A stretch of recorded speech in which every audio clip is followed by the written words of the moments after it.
Valentine's day. ये नाम सुनते दिमाग में क्या आता है? दिल, चॉकलेट्स, गुलाब, है ना?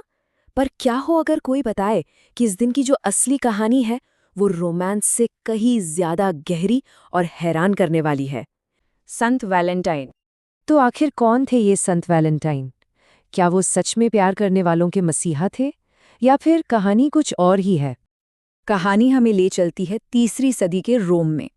वहां एक सम्राट था जिसे लगता था कि बिना शादीशुदा मर्द ज्यादा अच्छे सैनिक बनते हैं, तो उसने शादियों पर ही रोक लगा दी।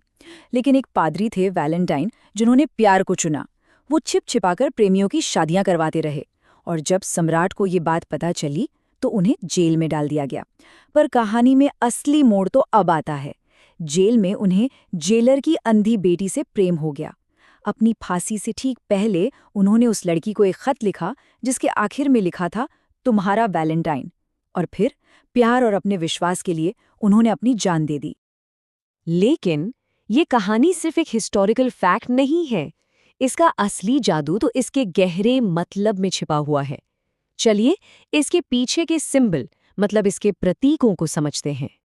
देखिए, जो पुरानी कहानियां होती हैं ना, वो अक्सर सीधी सीधी बात नहीं करती। वो इशारों में, मेटाफर्स में बात करती हैं। संत वैलेंटाइन की कहानी भी एक ऐसी ही पहेली है, जिसमें बहुत गहरे आध्यात्मिक राज छिपे हैं।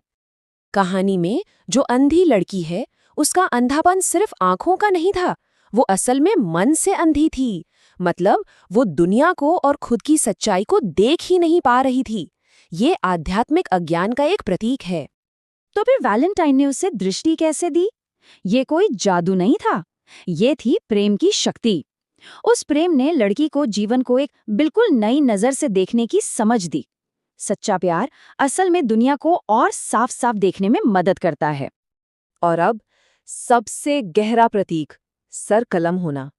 ये सिर्फ शारीरिक मौत नहीं थी, ये थी अपने मैं की, अपने ईगो की मौत। सच्चा प्यार यही तो मांगता है कि इंसान अपने स्वार्थ को छोड़कर दूसरे की भलाई को, उसके विकास को सबसे ऊपर रखे।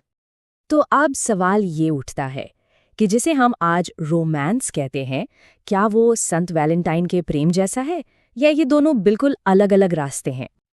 देखिए, आज का रोमांस अक्सर इस बात पर फोकस करता है कि मिल क्या रहा है, सुख, मजा, दूसरे पर अधिकार। लेकिन संत वैलेंटाइन का प्रेम इस बारे में था कि दिया क्या जा रहा है, ज्ञान, आजादी और दूसरे का विकास। एक रास्ता लेने का है तो दूसरा देने का। तो सोचने वाली बात है कि कोई भी रिश्ता आखिर है क्या? क्या वो एक सीढ़ी है जो किसी को एक बेहतर इंसान बनने में मदद करे, या फिर वो एक काल कोठरी है जो किसी को अपनी ही इच्छाओं और इनसिक्योरिटीज में कैद कर ले? और यहीं पर एंट्री होती है बाजार की। आज का जो पूरा वैलेंटाइंस वीक है, वो सच्चे कनेक्शन के बारे में कम और कंज्यूमरिज्म यानी बाजारवाद के बारे में ज्यादा लगता है। प्यार को जैसे एक प्रोडक्ट बना दिया गया हो, जिसे खरीदा और बेचा जा सके। तो ये सब जानने के बाद अब चुनाव हमारे हाथ में आता है कि हम किस तरह का प्यार चुनते हैं। जरा सोचिए, किसी को तोहफे में घड़ी मिली। अब वो घड़ी अधिकार जताने की हथकड़ी है, या साथ बिताए जाने वाले कीमती वक्त की याद? तोहफा एक ही है, लेकिन नियत से उसका मतलब पूरी तरह बदल जाता है। क्योंकि सच्चा प्यार कोई फीलिंग नहीं है जिसमें कोई बस गिर जाता है, फॉल इन लव हो जाता है। नहीं, ये एक चुनाव है। हर रोज ये फैसला करना कि अपने साथी को बेहतर बनने में मदद करनी है। तो इस वैलेंटाइंस डे तोहफों और चॉकलेट से आगे बढ़कर हम सब खुद से ये सवाल पूछ सकते हैं कि हम जिसे प्रेम करते हैं, उसे जीवन को और बेहतर ढंग से देखने में, समझने में कैसे मदद कर सकते हैं। क्योंकि संत वैलेंटाइन की असली विरासत यही है, प्यार वो है जो दृष्टि देता है। ये ख्याल तो बहुत आम है। लड़का सोचता है कि एक साथी मिल जाए तो शांति मिलेगी, और लड़की के मन में भी यही बात होती है। ये एक ऐसी गहरी चाहत है जो शायद हर कोई महसूस करता है जब वो एक पार्टनर की तलाश में होता है। तो चलिए इसी बात की तह तक चलते हैं, इंसान की इस सबसे बुनियादी ख्वाहिश की, जिसे हम कहते हैं शांति, मतलब एक सुकून का गहरा एहसास। देखिए, ये कोई मामूली सी चाहत नहीं है। ये तो एक गहरी, कभी न बुझने वाली प्यास की तरह है। एक ऐसा खालीपन जिसे भरने की कोशिश हर पल चलती रहती है। और ज्यादातर लोग ये मानकर चलते हैं कि एक रोमांटिक रिश्ता ही आखिरकार इस गहरी प्यास को बुझाएगा। पर क्या सच में ऐसा होता है? अब यहाँ पर बात और भी दिलचस्प हो जाती है। इस सोच को परखने के लिए एक बड़ा ही जबरदस्त रूपक, एक मेटाफर इस्तेमाल किया गया है। और ये मेटाफर थोड़ा चौंकाने वाला है। इसमें कहा गया है कि जब कोई अपनी असली प्यास को समझ नहीं पाता तो वो गलती से पानी की जगह मिट्टी का तेल उठा लेता है। तो इस एनालॉजी में ये जो बाहरी रिश्ता है वही बन जाता है मिट्टी का तेल।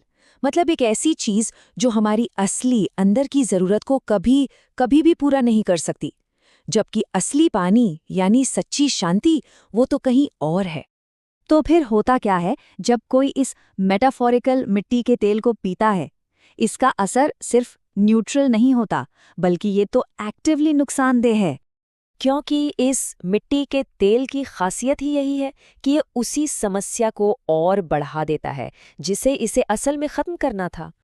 मतलब ये एक विशियस साइकिल बन जाता है। जितनी शांति बाहर ढूंढी जाती है, मन उतना ही बेचैन होता है, और फिर उसी बेचैनी में इंसान उसी गलत सॉल्यूशन की तरफ और भी तेजी से भागता है। तो जरा इस बात पर रुकिए कि जो पिया जा रहा है वो असल में प्यास को और भड़काएगा, बुझाएगा नहीं। मतलब ये रास्ता कभी मंजिल तक पहुंचा ही नहीं सकता। तो सवाल ये उठता है कि अगर किसी पार्टनर में खुशी खोजना मिट्टी का तेल पीने जैसा है, तो फिर असली पानी क्या है? वो सच्ची शांति मिलेगी कहाँ से? यहाँ पर आकर पूरा फोकस बदल जाता है। ध्यान बाहर की दुनिया से हटकर अंदर की तरफ मुड़ जाता है। और ये जो बात है वो इस कोर मैसेज को बिल्कुल साफ कर देती है कि असली सॉल्यूशन कहीं बाहर नहीं बल्कि खुद को समझने में है। तो असली पानी और कुछ नहीं बल्कि सेल्फ अंडरस्टैंडिंग है। बाहर कुछ भी खोजने से पहले सबसे पहले खुद के मन को, अपनी असली जरूरतों को समझना होगा। तो आखिर में ये पूरा विश्लेषण हमें एक बहुत ही जरूरी सवाल पर लाकर छोड़ देता है। एक ऐसा सवाल जिस पर हम सबको सोचना चाहिए कि जिस चीज की तलाश है, क्या वो सच में वही मिल सकती है जहां उसे ढूंढा जा रहा है?